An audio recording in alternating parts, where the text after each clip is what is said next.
Radio. I'm Jillian Michaels here with you every Sunday morning from 9 to 11. Coming up, John Spencer Ellis, my mentor, CEO of Nesta and the Spencer Institute for Life Coaching and all kinds of other good stuff. You're listening to KFI AM 640, more stimulating talk radio. We'll be right back.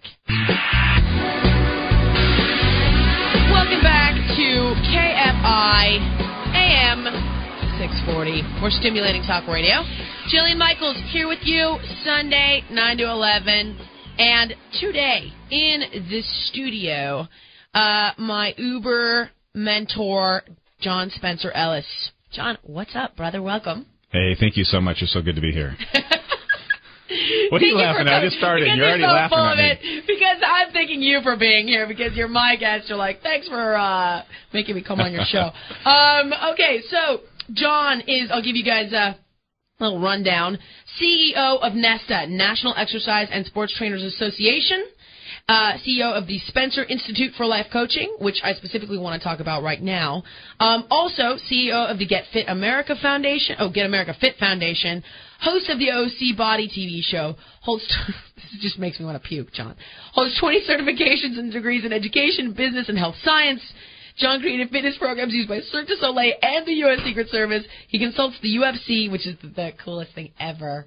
I want to be a UFC fighter. Yeah, right. I do, but I'm so vain that the minute somebody broke my nose, I would be all bummed. I'd be like, whoa! Got to have a good corner, man. That's all. Really? That's is that it. all I need? Yeah. All right. Good cut, man. Yeah, because if somebody busts up the face, because I'm already aging, it's already going down. I'm pretty sure that happened since birth, so we're all in that boat together. And John completed the Ironman triathlon and holds a second-degree black belt in Kung Fu. Whew. And co-developed the OC Fitness Expo taking place in Orange County, October 13th and 14th. Oh, my God. I had to take 10 breaths just to get those credentials out. Janice fell asleep in the corner. Janice, sorry, Janice. You all right, buddy? You okay? All right. Okay, so John, specifically on this break, I want to talk to you about the life coaching aspect of your business, because we all know that my orientation is about incorporating life coaching into a fitness regimen. How does that work? Why is it important? And so I'm going to start hitting you with some questions and let you be the man. Are you ready to roll? I am so ready. You think you can handle it? Oh, yeah. Okay. Number one, why do people lose interest in their fitness programs? It's for a variety of reasons. It could be simply because they set too lofty goals. Yeah. Oh. I have a friend of mine who has a different strategy. He says, I want you to set your expectations incredibly low, because then you always will exceed your expectations. That's and there so will true. be a very slight chance of disappointment. That's very true, actually. Okay, not to be confused. I like the whole, so you're setting the goals low, but believing in yourself the entire time. So it's not like you're like, I can't do it, so I'll set it low. It's like, I'm going to give myself a break and shoot for this. Well, I think what happens, too, is a lot of people have either called self-talk or internal dialogue. Yeah. And that self-talk, all too often, is self-defeatist in nature. And people will say, I can't do it, rather than, how will I do it? Or, I don't think that's possible, rather than, how will I do it, and enjoy the process completely. You're so right. And, of course, your words then reflect your actions reflect your habits, and your habits create your reality. So, and your future. Yeah. And so when you're saying things like, I can't, then you ultimately won't. Okay. All right. And what can the average person do to improve their adherence or their results to their program? Because that is the number. I mean, how many people, it's a $50 billion industry. And how many people have bought every book, tried every diet, and ultimately but it didn't work, or I couldn't do it, or I gained the weight back. So what would you say in order to help people stick with it? Well, I think a buddy system is important. Yeah. That really, accountability. Here's the thing, though. If your friend is a total slug, that is not the person that you buddy with. You are only as good as the people you surround yourself with. Yeah. So, and you will raise your expectations of yourself as compared to the people you surround yourself with. So that is, and it's just like when parents want their kids to hang around. Other great kids. Yeah, same example. Yeah, absolutely. Raise your standards, demand more of your friends, and therefore you'll demand more of yourself as well. And then also have immediate, intermediate, and long-term goals, which are attainable. Right, of course. It's interesting because there was a time in my life when I don't mean to make this sound obnoxious, but when I would hang around with people that were maybe not going to be as successful or achieve as much in life, and I think I had done that at that time because it made me feel like, okay, I felt better about myself, or I didn't have to feel intimidated by somebody who was smarter or farther along. And then I realized that by hanging out with people that were, successful and aggressive and ambitious, that it did motivate me. And, I was a kid at the time, obviously, but it's when I got into martial arts and started hanging out with people that, had goals and had an agenda and believed in themselves, that you're right. It's like affects like. When I started hanging out with them, I started to reflect those exact behaviors. I think one thing that we have an advantage as fitness professionals is the people who generally can afford our services are better off. They've done more in life, and also they're people who are more progressive and perhaps own their own companies, and so we have that opportunity to reflect their behavior. And it doesn't mean that it only applies to fitness professionals. That can apply to anyone. So we just need to surround ourselves with people who will raise our game as well. You're absolutely right, and not be intimidated. Instead, step it up. Be brave enough to step it up and match them. All right.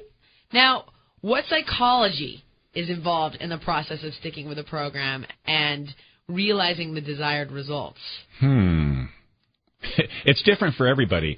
People are motivated by both internal and external frames of reference. Yeah. For example, I'll ask you, why did you come to KFI?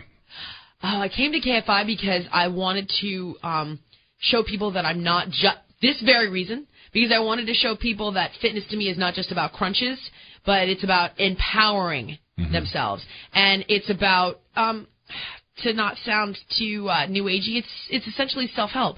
And, when you educate people and you inform them, they're empowered. Okay, so what you're telling me is you're moving towards something. Right. And you also have an external frame of reference. Yes. So as you're motivating yourself, and if I were to coach you and work with you, I would use those similar strategies to keep you motivated and on track.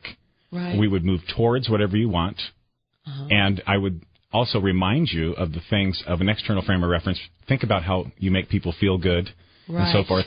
It's okay to understand what you don't want and what you're moving away from, because that gives you contrast. Right. However, if you're always looking back at what you don't want, you're going to bump into something else that you also don't want, rather than turning around and focusing exactly on what you do want and what you do want to attain. So interesting, because everybody's talking about The Secret right now, which I refuse to see.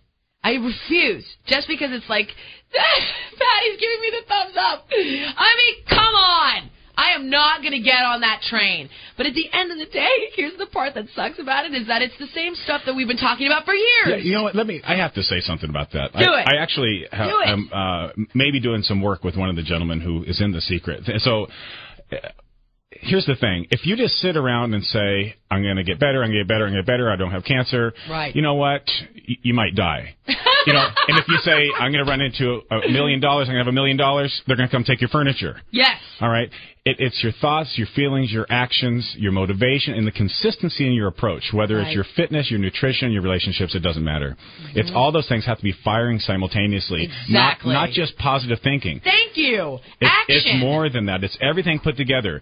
The premise is good, and people have to understand it's the full package. It's like cardio, strength, and nutrition and supplementation. Exactly. It's a holistic approach. Yes. And holistic just means holism, you guys. It's a multi-pronged approach. Thank you.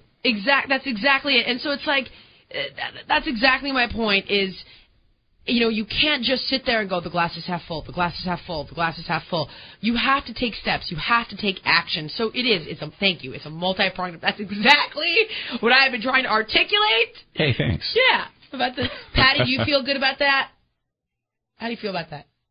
She doesn't even have her cans on. Hello. Didn't have my mic on either. So. I agree with you exactly on this new agey. Yes, if you believe it will happen.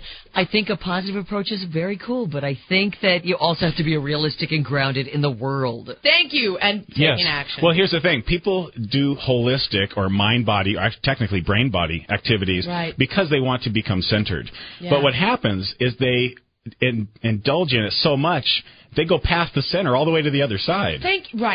Exactly. Balance. They forgot what the original intent was, And they end up, deodorant is an option, and they wear as my friend calls them, the Jerusalem Cruisers, the Birkenstocks, and just kind of, they lose focus of what they initially went out for.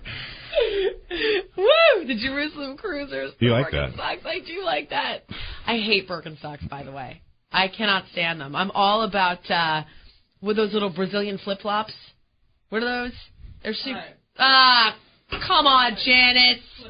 You're leaving me hanging. They're Brazilian flip-flops. They're much cooler than the Birkenstocks. Okay, all right. Now, what secrets really do work for setting goals? Writing them down. And there's two reasons. One, you make a commitment to yourself to do it. Right. And the other, and I think it's important to handwrite it rather than keying it in, because it's the kinesthetic action of actually writing it down which further emblazons it in your subconscious. Really? Yeah. Anything you do tactily or kinesthetically, and then you visualize it and you hear it in all these different ways of interpreting the information, the more ways that you can reinforce it, the more likely it is that you'll actually remember it and act upon it. And incorporate it. And also, you have a visual reference that you can pick up a piece of paper later and look at it. Right. And the other thing is, if you type something, well, first of all, handwriting is a lost art, and mine looks pathetic. So does mine. It's I horrible. don't know the handwriting of a serial killer. I can barely even read. I'm like, oh my God, if somebody I'm not saw sure how this, you know what that is. It's because it's practically unintelligible and jagged, and it scares me when I look at it. That's why I think, I must be descended from some horrible... When you write it down slow enough, it allows you to kind of unwind and unravel the mystery of what you want. But when you type and you're keying really fast, you may not... It's like if you were writing a letter to someone, maybe it's a love letter or a breakup letter, and I hate the word, but a Dear John letter. Yeah. If you type it, it's too fast. It doesn't really reflect what you may be thinking. So if you pause, take the time, handwrite it or print it out, and write your goals that way, you're likely to have better results with it. Right. And I remember also, as a kid... We were talking about what ways kids learn better. Some kids do learn, I remember, tactily or auditorily or, by seeing information. And so it is about, taking the information in as many different ways as possible. Okay, we have to take a break, but when we come back, we're going to be talking more about this and more about organic living, essentially. Yeah? Oh, boy. This is bad. Am I not going to get my Reese's? All right. No. More with Don when we come back. You're listening to KFI AM 640, more stimulating talk radio. Welcome back to KFI AM 640, more stimulating talk radio. Here in the studio with me, my fitness mentor, John Spencer Ellis, and we're talking about, oh my God, that music. What is that music? That's bad, dude. Where's the wolf mother today? Who is that? Who is that we're listening to? He doesn't even know. Who is that? Terrible. Oh, wait a minute. Now I feel like a jerk. Run DMC is kind of cool. All right, I'm a jerk. Run DMC, we can do Run DMC. All right, never mind. Okay, so in the studio, my fitness mentor, John Spencer Ellis, CEO of Nesta. All kinds of John. He's like a genius. So, National Exercise and Sports Trainers Association, Spencer Institute for Life Coaching, CEO of Get America Fit Foundation. He's got TV shows, certifications. He's a genius, this guy. All right. I can't go through it all again. I don't think there's... You don't have to. Just take a deep breath and let's move on. I'm panicking. Okay, I wanted to actually talk to you also a little bit about organic living. Yes. Because I know you're a huge proponent of this, and we all know that, I got into this because I wanted my butt smaller. But as I'm getting older, and I'm fearing death more and more, I'm wanting to learn. In all honesty, I want to start incorporating health with weight loss because they're not the same animal. They're very different. Right. Diet Coke, not healthy, won't make you gain weight. Eat the paint off the hood of your car. So, where do these two things intersect, and, what does organic living really mean? And so that's my first question to you. Organic living is kind of everything all-encompassed. It's the organic foods, and it's also the way to create an environment both at home and in the workplace that is clean of hopefully as many herbicides and pesticides and chemicals as possible. You know, we are better at treating cancers than we ever have been, but we're not any better at preventing them. Oh, that's and there's more than ever so before. True. Yeah. And much of it has to do with what we're eating and the toxins in our environment. So it is eliminating as many of those things as possible, both at work and at home. So you want to start with just organic food in general? Yeah, let's start with that. I mean, okay, so I was talking a little bit earlier about Mark Hyman's book, Ultra Metabolism. Great book. I do recommend it. And he talks specifically about, well, you're the one who actually recommended it to me. Is that right? Okay. Yeah, like, you actually recommended it to me like a month ago, and I was like, okay, I gotta go get that. That's the next book. And he talks about eating only like grass-fed beef. Right. Or ocean-caught salmon, which I do know the ocean-caught salmon one, but people out there are going, well, I don't even get it. What does that mean? Well, this is it worth easy. the money? Because it's expensive, by the way. So is dying young. Your friends have to buy a casket. You know, what's the difference? I'm getting cremated. I mean, I'm going to skip that. You still have to pay for the cremation. So here's the thing. Grass-fed cattle as compared to a feedlot grain-fed cattle. Right. The grass-fed ones have as much as 300% to 400% less cholesterol in their meat. Really? Less. Okay. And it depends on a number of factors, Right. and that's a wide-ranging percentage. However, if you have the option and you can get the information, choose grass-fed beef. I'm to the point now where I really don't eat that much red meat. Like once a month, I'll have a steak, and that's it. Seriously? Yeah. A lot of salmon. Now, let's talk about salmon. Okay. You want only wild Alaskan salmon. Farm-raised salmon only has about half the omega-3. Because it's fed all that corn, right? Well, what happens is they haven't figured out a way to master the farm-raised salmon. And also, if you notice, they have a wide variance in the color of orange. And that's because there is different cultural preferences based on different cultures and geographic regions. So they can mutate the color of the salmon accordingly. Oh, my God. I didn't know. Not good. I knew that they injected it with dye sometimes or something. You know, I don't know if it's in the food or in the water. I'm not sure how they change or mutate the color of a fish, but that's just not a good thing. Okay, so now here's the thing, is when we're shopping, we go to what? We go to organic places like Whole Foods, and that's how we do this? Because Whole Foods, Trader Joe's, sometimes Gelson's, Mother's, and a lot of the larger grocery store chains, I believe Vaughn's, Pavilions, they have a whole organic section now. Veggies, fruits, all that stuff? Yes, and a lot of the berries are the ones that really have a lot of toxins. Here's something for your listeners. Oh, God. And that is if you have, your recommended number of servings of fruits and vegetables a day. Yeah. And if you do not eat organic, you're having about 5 to 7 known toxins ingested every time you eat that. And that's no joke. Even when you wash it? It doesn't matter. It's inside. It comes from the soil. And if you guys are environmentalists out there, think about all the pesticides and herbicides that run off into the water tables and then into the ocean. Well, with organic farming, there are none. So it's better for the environment and better for your internal environment as well. Oh my gosh, I literally have blueberries every morning. Now blueberries are awesome, but get the you don't have to I snack on the frozen organic blueberries from Trader Joe's. Okay. They don't have to be frozen. I strongly suggest anyone who's going to eat berries to have organic. And I have to plug a site where you guys can get a tremendous amount of information. Yeah, because people don't know, and we don't have time to go over it all. So you guys write this down.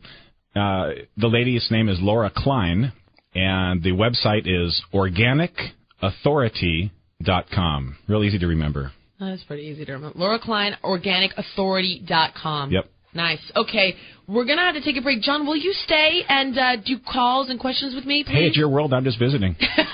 I'm here for you, Jillian. Thanks, buddy. And I also want to talk a little bit more about this when we come back. So we're going to start taking your calls. Give us a ring, 1-800-520-1KFI. John's going to stay, and we'll be talking with John Spencer Ellis more about organic living, life coaching, and taking your calls when we come back from the break. You're listening to KFI, AM 640. More stimulating talk radio. Welcome back to KFI, AM 640, more stimulating talk radio. We're going to start taking your calls, so give us a ring, 1-800-520-1KFI. In the studio with, fitness mentors, John Spencer Ellis. And before the break, we were talking about organic living. I want to talk to you a little bit more about this because I feel like there's so much more to say. We barely touched on it. And question for you, is organic the same as natural? No, and that's really a big misconception. People say, well, it's orange juice, and that's natural. Well, so is heroin, tobacco, and arsenic. It just kills you faster. It's all natural.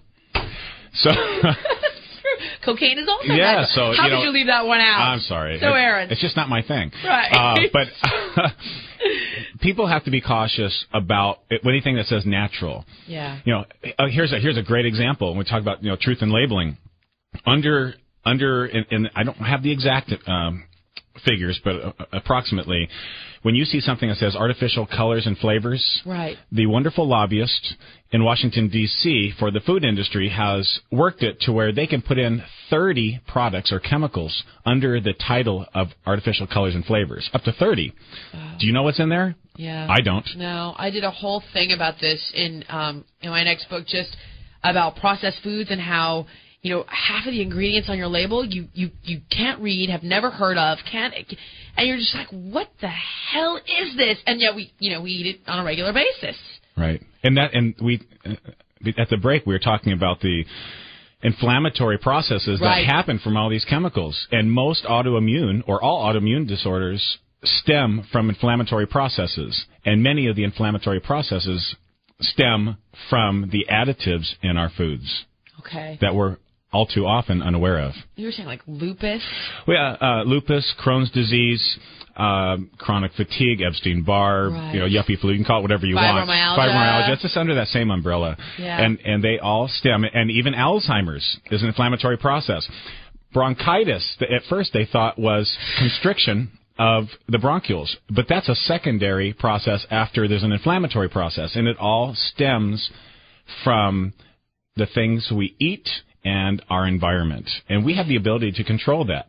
And also, you're talking about the cost of organics. Yeah, because that's okay. So, I mean, I don't know about you, but that's the number one thing.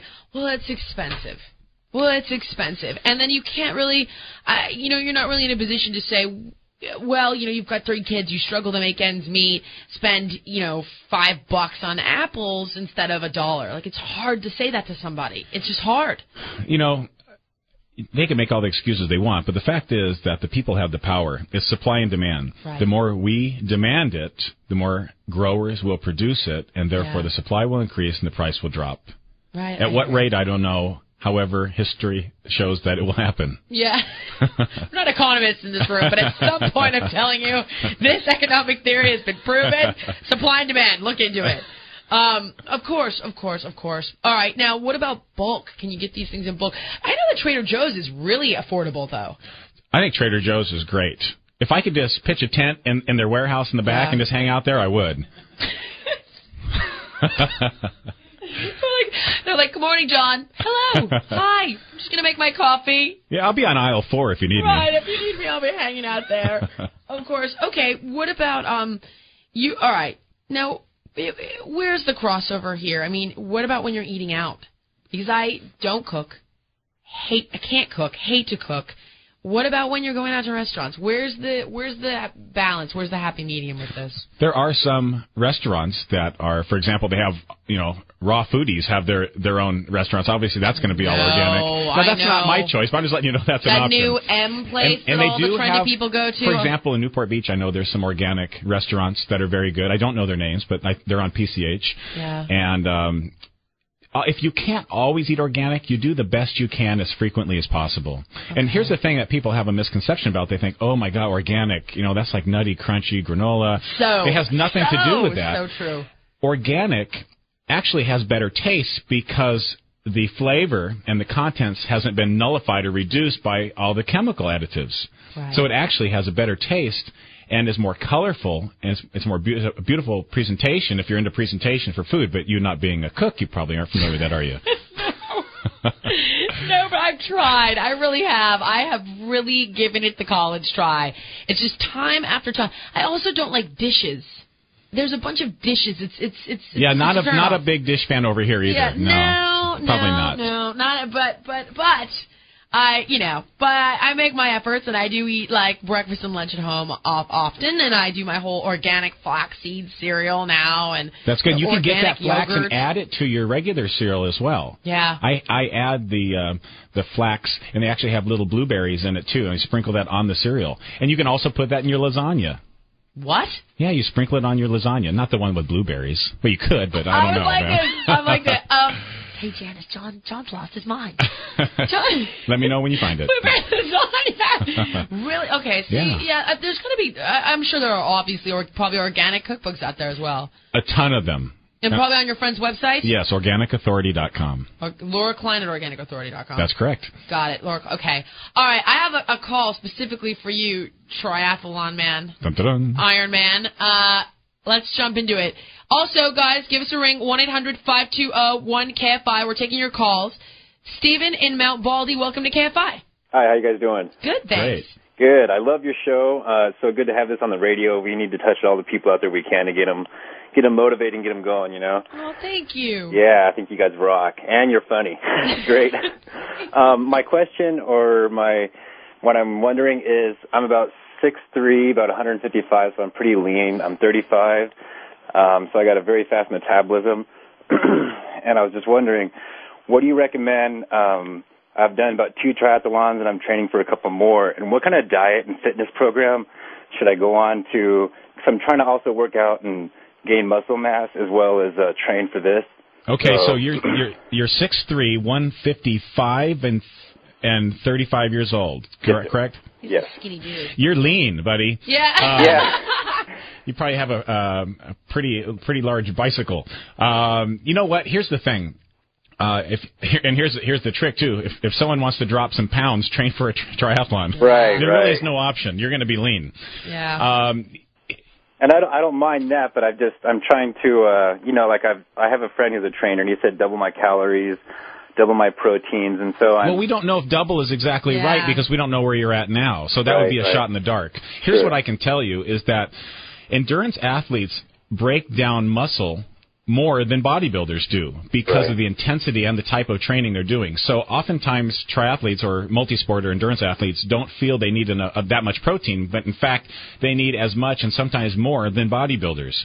So make sure you're eating quality lean protein. Okay. And some people say, don't eat 2 or 3 hours before you go to bed. I actually don't agree with that. I don't agree with that either. I think you can eat up until you go to bed as long as it's a very good lean choice and you're not snacking on ice cream. Right. And especially if you're going to be trained the next day. Stay away from sugars, flours, and salts. Stick with the complex, good carbohydrates. What we're talking about, eat the organics and have the quality protein. And, to double it right off the bat, we don't know where you're at. Do you know how many calories you're consuming right now? I'm consuming about 2,000 a day. I can guess that's not enough. How much has your weight dropped since you started training? 2,000 a day, sweetie. My weight's been really good. I fluctuate, like they say your weight is when you weigh in the morning, and I weigh about anywhere from 155 to 160. And I haven't really lost any because I work out several hours a day, about 4 to 5 times a week, anywhere. And what I'll do is I'll rotate, like 1 day or 1 week I will lift just heavy weights, and then the next week I will actually go and work my cardio. So but you're not lifting weights week after week. You're going a week on strength, a week off of strength. I was lifting weights, week after week until just about a month ago, and then I did my first triathlon or my second triathlon about 2 weeks ago. So about 2 weeks up to that, 'cause I'm in really good shape. Like I don't train very hard for these triathlons. I don't have a problem doing them just because I'm already kind of lean. So I don't train, I don't swim every single day, and I don't bike every single day. I just do a little bit of cardio, and I concentrate more on lifting. And but the triathlon coming up, I want to really try for it because I was only a few minutes short of placing a medal last time. So. Okay, well let me ask you a couple quick questions, then we're going to have to go to another caller. Sure. What is the distance of your next race, and how many weeks out is it? It is April 22nd. It is a half-mile swim, 15-mile bike, and a 5K. It's a sprint. Okay, so what's important to you is intensity rather than the amount of volume, and this is a very general thing. I would do at least 2 disciplines each day, and you could probably do strength training 3 times a week, but you only need to do about 20 or 30 minutes, and that's it. Okay. And make sure you're getting enough quality protein, okay? Okay. All right, we're going to have to take another call. Great. Thank you guys very much. Thanks for calling, Steven. Thanks, guys. Thank you. Bye. We have to take a break, and then we can... All right. God, just chomping at the bit, aren't ya? I love it. All right, we'll be right back with John Spencer Ellis taking more of your calls. 1-800-520-1KFI. Give us a ring, talking about diet, fitness, health, all of that great fun stuff. You're listening to KFI AM 640, more stimulating talk radio. Welcome back to KFI AM 640, more stimulating talk radio. Janice is shamelessly flirting with John. Janice. On every show, I like to humiliate Janice because it just makes me feel better about myself. But that's John's like this. I will not say a word. He knows better. Okay. Time for calls. Give us a ring, 1-800-520-1KFI, and we should jump right into it since we're coming to the end. Virginia in San Diego, welcome to KFI. Hi, Jillian. I was curious to know what exactly a life coach is and, when we might need one. And it sounds like kind of a pricey item, but I'm also thinking, in my own life, I've had to overcome a lot of obstacles, and I'm thinking, I'm getting older now and thinking about a second career, and is that a prospect? My degree's in psychology. Okay. Hey, Virginia, how you doing? Pretty good. Well, I tell you what, when the question here on the comment field says, when should I hire a life coach? Whenever you want more than you have right now. How about that? I see, yeah. So if you are not getting exactly what you want and you feel that you can experience a higher level of bliss and all the things that you desire in life, then when would now be a great time to hire a life coach? So when you're kind of stuck and things don't seem to be moving as fast as you'd like. Yeah, well, not necessarily. It could be a matter of speed, but it's more about quality. Are you really getting what you deserve in life? So I'll tell you what, I'll give you my website, and I'll help you out, and I'll point you in the right direction. If I'm the right coach, I'll help you. If not, I'll turn you over to one of my trusted friends. And my website is my name, johnspencerellis.com. And spell. Okay. You spell it. JOHN. SpencerEllis.com. JohnSpencerEllis.com. You also certify life coaches, though. We certify life coaches through the Spencer Institute for Life Coaching. We have very comprehensive distance learning programs and also live training programs in Orange County. And do you have a phone number? Yeah, it's... you want to go? Okay, sure. 877-348-6692. 877-348-6692. Okay, that's great. Thank you. You're welcome. Good luck to you. Thanks. Bye, Virginia. Okay, I just knocked the phone thing over. To be technical, the phone thing. Right. The phone thing fell over. Okay, let's jump to one more call. I think we got time for one more. Paula in L.A., welcome to KFI. Hi, Jillian. Hey. I've got a few more pounds to lose. I've lost 60 so far, and I've got to lose about 35 more. But my goal is I want to be able to get certified and teach fitness classes. And I just wondered, what is the best way to go about that? What's the best, what should I be doing to work towards that? You want me to take that go one? For okay. It. Yeah, go, my All brother. Right. Well, I can help you out. What are you doing? You certified me. Go ahead. Well, you must be doing something right then, John. Yeah, well, she had it kind of figured out, and we just kind of put the polish on top. So, oh, good. Yeah. Very so sweet. I tell you what.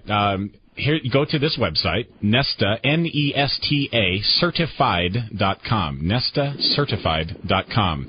And we offer educational programs for health, fitness, wellness, personal training, life coaching, and group exercise instructors. First of all, I want to congratulate you on I like to call it fat loss rather than the weight loss, because we don't care how much you weigh, we're just concerned about how much space you take up. Well, thank you.